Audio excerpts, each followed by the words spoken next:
another 4 years, and I'm excited to kick things off and excited to work with the new council. I mentioned that during the work session, but we do have a good council who cares about the city.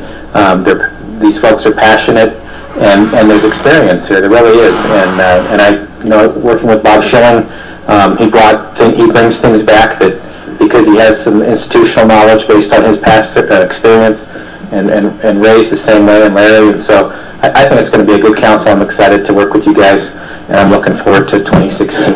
I agree on the streets. When we do our city surveys, the streets comes up as a #1 issue for our citizens, and so I think we need to deal with that.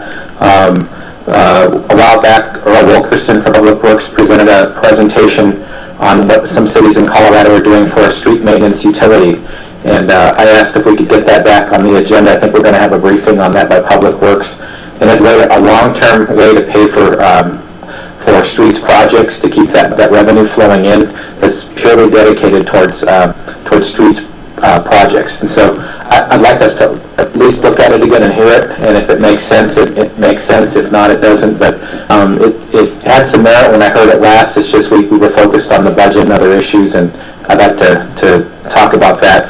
But if that doesn't work, I like the idea of funding streets, and if we have to bring it to the ballot, then we do that as well. So I just kind of wanted to hear my idea first, and then I'm open to that discussion.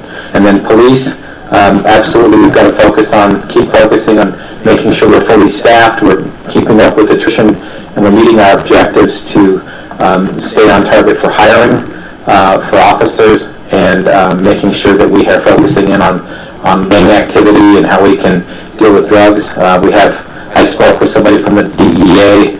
We've got a big meth problem, and we've got a heroin problem in Pueblo, and so those are things we need to focus in on. One of the things that I talked to Chief Ez, and I asked him, what does the police department need to better deal with gangs in Pueblo? And he said, there wasn't. We are using the federal Organized Crime Act, the RICO statutes, for key cases, for big cases. They'll bring in the U.S. attorney, but it's like a 2-year process to prosecute a case like that. And so I was asking, I said, well, don't we have a state RICO statute? And there is one. It's called COCA, Colorado Organized Crime and Control Act. But in my research, they changed it some years ago, and they've taken out a lot of the teeth that they had in that to do things like seize property and forfeiture, things that they can go after gang activity with. And so I've met with our district attorney, Jeff Chostner. I met with Luis Garcia to talk about this issue. What else can we do to strengthen our laws in the state to give our police department more tools to fight that kind of organized crime?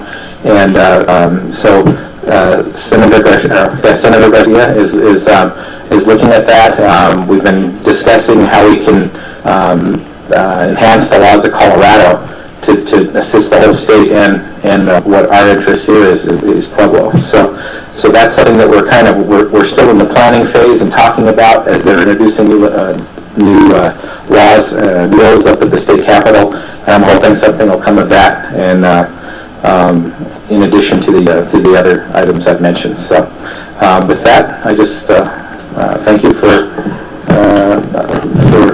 swearing me in tonight, and I'm honored to be here again, and looking forward to 2016. Thank you. Thank you, Councilman Nicol. Councilman Tensia. I'm sorry, but I just forgot one thing that I wanted to bring forward, and that's Fountain Creek.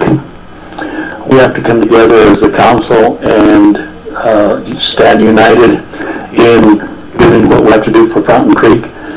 That dam that needs to be built.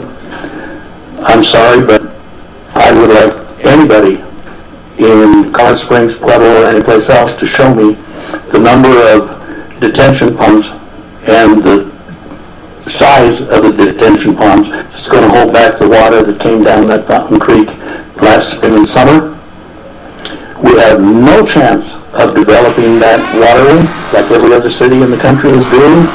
No development, no economic development, nothing. We can't do anything unless that dam is built. So I'm going to advocate as far as I can, as much as I can, every time I get a chance to voice that opinion.